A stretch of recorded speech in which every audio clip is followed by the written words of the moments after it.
spot on there. Not one coil's going to do it all, that's for sure. So if you do have the opportunity to run another coil over ground that you've got good targets from, then, it will actually yield more targets. I really think most areas are never completely done unless you're able to skim off 6 inches with a dozer or something and then redo it. But that's, yeah. Oh, I mean, yeah. I mean, where are you going to get the opportunity to do that on Yeah. someone's land? Probably in WA goldfields, they do that a lot. They Yeah. push and then they detect, but that's sort of more gold hunting and that. Yeah. But I mean, the It- Equinox can do gold hunting too. There was the recent find in Australia of what was it, 143-ounce specimen, which was crazy. Yeah, 250,000 Australian dollars roughly, with the nugget that was found. I think it was Mhm. found late last year, but it's been a bit over the news here in Australia because it definitely spurs the industry on. So, and that was actually So found with an Equinox 800. So, um, awesome. wasn't a gold machine. So you can still find, gold, whether it's gold jewelry, gold nuggets. It all depends on Oh, the area I've you're got in. gold. Yeah. You, I you've got my some gold college. jewelry. Yeah, I do have one gold piece. It is teeny tiny. I'll have to send you a picture. I mean, What is it? it's it's a gold cuff button. A cuff button. Yeah. It rang up a 1 to 3 on my Yeah. machine. Wow. Um, also, I'll have to shoot you some pictures of that. But it was just teeny tiny itty bitty. Yeah. And the more I talk with you guys, and the more I look into all the gold hunting and whatnot, um, yeah, I mean that was another area. We have hundreds of man hours on an area the size of a 2-car garage. Yeah. And Right. Wow. I sniffed out that one signal. I didn't even look at the screen to see what the number was. I just Mm. heard, oh, that's a good signal. Then I looked and I went, oh, it's a 1 to 3 VDI. Yeah. Well, at this point, we're gonna dig it because you just don't know. Yeah, And that's right. 1 to 3 is quite low, isn't it?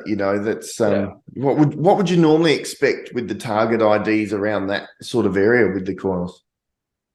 um, Like, is it more sort of intending towards more like steel or iron or something like that, or is it? it's trending very close to iron on those Equinox machines, 0 to -9 on the 800 and I guess Mm, 600 specifically. That's going to be your true ferrous range for mm, your nails and whatnot.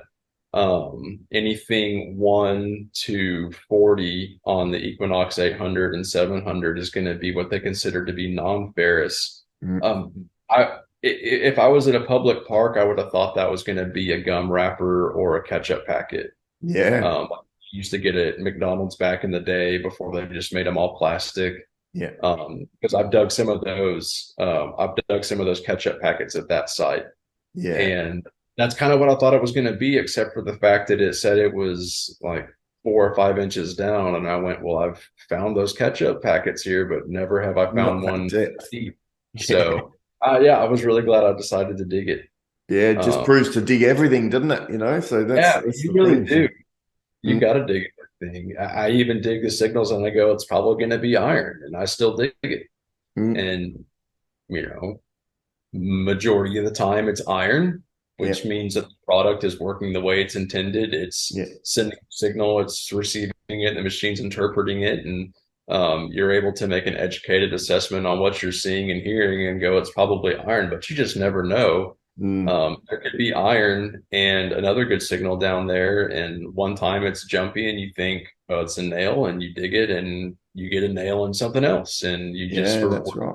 distance. Yeah, I've done that But myself with a gold ring on the beach with the 10x5. It came up 15, 16, and I was getting all these yeah, ring pulls 15, 16 before that, and out popped a gold ring, 18 karat gold ring. So, yeah, you nice. have to be confident or just have the persistence to do it, because it can yield some good stuff. So as far as the coils go, when you're hunting with them, how do you find they're balanced and how they sit on there with each of the coil sizes and that how robust and strength, how are you going with all of that? So I have touched on this earlier, the 10 by 5 coil, fantastic weight, balance, everything like that. I've been a little bit tough on it. Have never had the coil ears break, not even once. The Mm, coil connection to both the coil and the machine have held up very, very well. it's Um, good. it's definitely one of my favorite coils. The 14 by 9, I don't use it quite as much just because I have the 15-inch coil, and if Yeah. I'm going to be carrying a big coil into the woods, I guess I just kind of consider it go Go big for or go home. maximum depth, big coil, go for Yeah, maximum depth. Yeah. yes. Not that these do not have their place. They Mm, absolutely do. My only US Nova Constellatio coin happened to come with this coil. We excellent. thought it was going to be a US large cent or potentially an old British copper coin or Yeah. something like that. But it ended up being just one of those coins. Again, that one, the coil ears on it, fantastic. I've never had an issue with them. The Yep. balance on it for the weight, it's It's a little bit heavy. You can say it. It's okay. We know it. We know okay. All right. Okay. it. So yeah, it seems a little unbalanced. Yeah. And it only weighs, I want to say, maybe an ounce or two less than the 15-inch coil. Correct.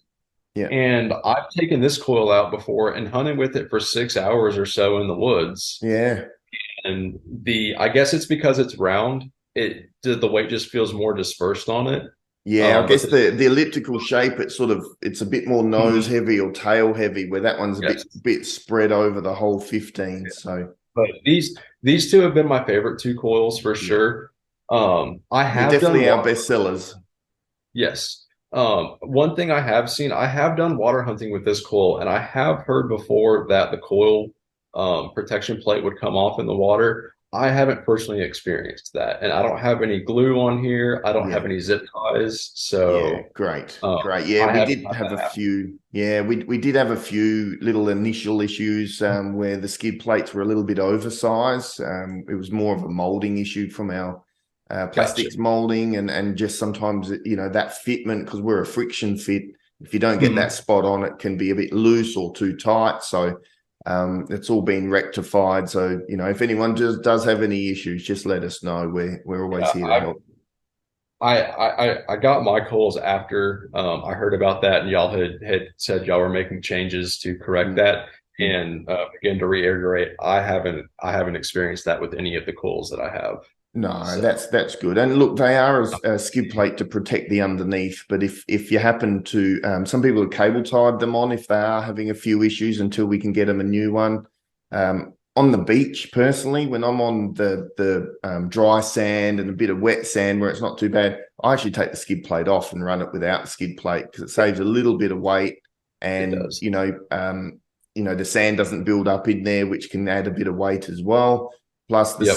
the sand is quite a low abrasive because the coil's very robust. So that's always an option. But if you are in a more rocky and aggressive sort of area, then skid plates always protect your investment. Oh, So for sure. Yeah. I mean, South Carolina, unless you're in someone's yard where they particularly brought in rock to decorate with, yeah, um, rocks don't exist in this yeah. part of the It's country more for me. grass and sort of And undergrowth, is it? yeah, So grass, undergrowth, stumps. I still keep my skid plates on. I just, yeah, yeah, make sure I'm clean. But perfect. And yeah, the no, I love 15-inch, like you're saying, it's a nice balance. But it is. what's your favorite time to hunt with the 15-inch compared to the other Um, coils? I've used it. I've used it on the beach, and I've enjoyed it there. Sometimes I say the beach. Sometimes it's just shoreline that's sandy. But we'll lump that in with the beach because it's pretty much the same dynamic. Yep. I have used it in the woods where it's relatively open. There's not a lot of vegetation. One of my favorite places for relic hunting to use it is in open plowed fields or graded roads. Oh, yes. Um, and you can really get that good depth coverage, especially if you're scouting for new areas, new home sites, and whatnot. That Yeah. bigger pole with the balance of that 15-inch, it doesn't, in my opinion, it doesn't create a lot of fatigue. So Yeah. that's really where I see it shining is scouting and open environments where you want to cover some ground. Yeah, that's perfect. And so pinpointing with a larger coil, 10 by 5, you can imagine to be a little bit easier to pinpoint with, because being smaller and elliptical, you can sort of really hone in on that pinpoint. But with larger coils, what's your preferred technique for pinpointing with the larger coil once you start to get that signal? Yeah, so I'm actually really specific about pinpointing. I don't think you and I have ever talked about that, but I do not like hitting targets because I'm always afraid to have a Brad Johns Huber Boys episode moment where he hits that gold coin or whatnot, you know. Yeah, right. Yeah, Um, the pick goes in it or something hits it nice. on the bigger coils, I've generally, so if you're looking at it like you're running the machine, Yeah. anytime I get a signal, I cross it both directions and I find the most consistent number, and I'll hit that pinpoint button right there, the big middle button on the machine. Yes. And generally, I find these big coils, when you're pinpointing with it, they're going to pinpoint somewhere around the coil nut to right about where the ears meet the coil, Yeah. facing at the 12 o'clock position. And once you see the bars, the little horseshoe bars go up and around on the screen, Yes. that's pretty much you're going to hear your highest squeal in your ear. You're going to see the bars meet up in the middle, and that's my indication. And then I just dig a nice, good size hole Yeah. for two reasons. Number one, it helps to ensure that I'm not going to hit my target. But number two, I think a bigger plug goes back easier. And if there's grass in the area that you're trying to preserve, a bigger plug, it saves a bigger root structure. So you're less likely to have those big brown patches in people's yards after you dug there. Yeah, yeah, very important to make sure you refill your holes properly, especially if you're on, Yes. private property or some council property or whatever. There are some good relics and treasures out there, there's no doubt, but always make sure you get your permissions, always make sure you refill your holes and get them as neat as possible, because Yep. then the landowner or the councils or whatever won't care if you're going back, they don't even No. know that you've been there, and they love that. So, To treat the land with respect and yeah, see that you do that, and they'll be way more likely to have you back. But on pinpointing, I've never had an issue. I know a lot of people just like to sweep the coil until they hear the beep and they dig at the nose, but I yeah, really like to utilize the machine's pinpoint function because it's yeah. designed to do that. And I've never had an issue. It's just generally right around the coil nut Mm. is where it's pinpointed on the 10 by 5 to the 15-inch to the 14 by 9, pretty much all the same across the board. Yeah, so that's a good point, in regards to all the same, because obviously the coils, we program them here through our calibration equipment, which is actually the same equipment that MindLab use to calibrate theirs. So everything's done, to make sure that they meet the approvals and quality that we need to do to run on the MindLab machines. But there's been a bit of talk, over the years about having to reset. And I still get the question now and then, if I'm plugging in a new coil, do I need to reset my machine? And then the second part to that is, will the IDs be the same between the MindLab coils and the Coiltek coils? And so in your experience, do you need to reset it? Have you ever done that?